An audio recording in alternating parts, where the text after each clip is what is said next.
કરીને સંખ્યા લખો. તો આપણે લીટી કરીને કાઉન્ટ કરીશું 1 2 3 4 5.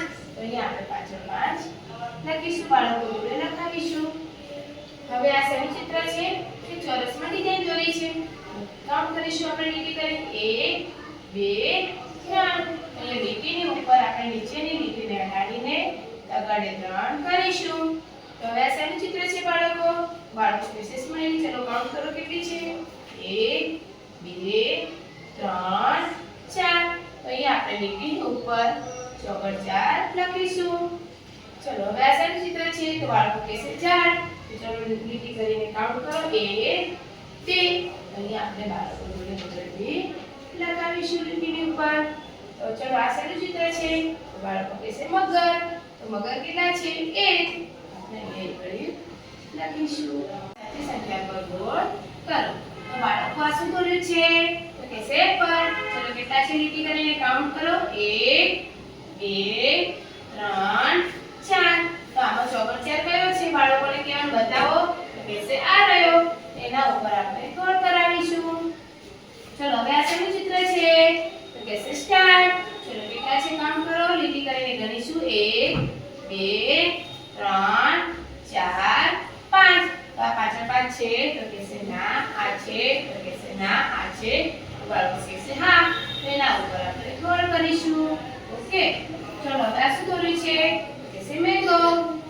મેંગો એટલે કેરી. એટલે આપણે લીટી કરીને કાઉન્ટ કરીશું 1 2 3. તો તગડ 3 ક્યાં છે? તો બાળકો બતાવશે આ રહ્યો.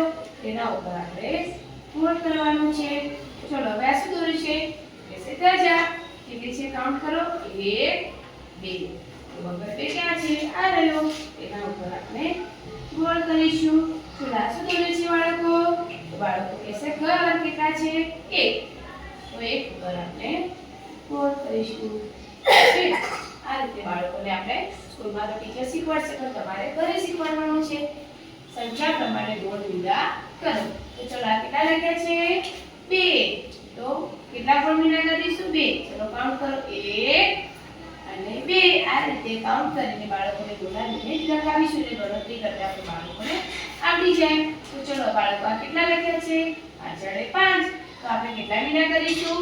5 મીંડા. તો ચલો હવે ગણવાનું. હા 1 2 3 4 અને 5. આવી રીતે એકદમ ગોળ મીંડા બાળકોને કરતા આપણે શીખવીશું. ચલો આ શું લખ્યું છે બાળકો? તો કહેશે તગડ 3. તો કેટલા મીંડા કરીશું? 3 મીંડા. તો ચલો આપણે કરીએ 1 2 અને 3 મીંડા. ચલો આ કેટલા લખ્યા છે? 1.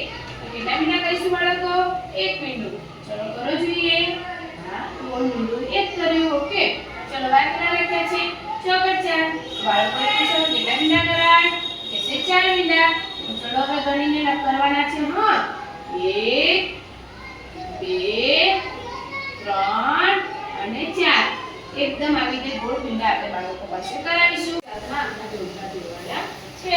તો આ શું લખ્યું છે બાળકો? એકડે. તો આ લાઈનમાં એકડે ક્યાં છે એ જોવાનું છે. કે આ રહ્યો. તો એને એકડેને આપણે એકડે જોડે જોઈન્ટ કરીશું. ટપકાથી ટપકાને જોઈન્ટ કરીશું. અંકને અડાડીશું ને લીટીઓ. ઓકે. ચલો આ શું લખ્યું છે? તો બાળકો કહેશે બગડવે. તો હવે આમાં બગડવે છે? તો કહેશે ના આ છે ના આ છે ના. તો ક્યાં છે? આ રહ્યો. ચલો બગડવેને બગડવે જોડે ટપકાથી ટપકા સુધી જોઈન્ટ કરીશું. ઓકે.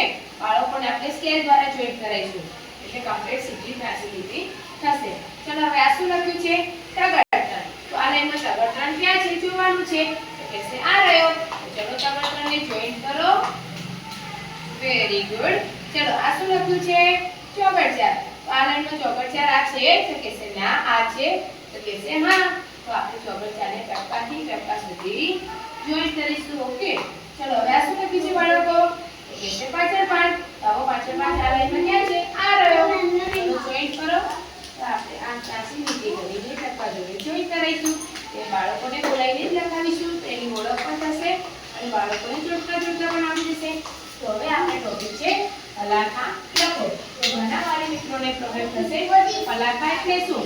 તો હું તમને સમજાવું છું કે પલાખા એટલે ધારો કે આપણે 1 થી 5 અંક ચાલ્યા છે. તો 1 થી 5 અંકમાં તમારે આડા આડા અંક બોલવાના છે. કે ચલો પાછળ 5 તગડ 3 એવી રીતે તમારે બગડ 2 એવી રીતે અંક બોલવાના છે અને બાળકો આ લીટીની ઉપર અંક લખશે એને બલાકા કહેવાય.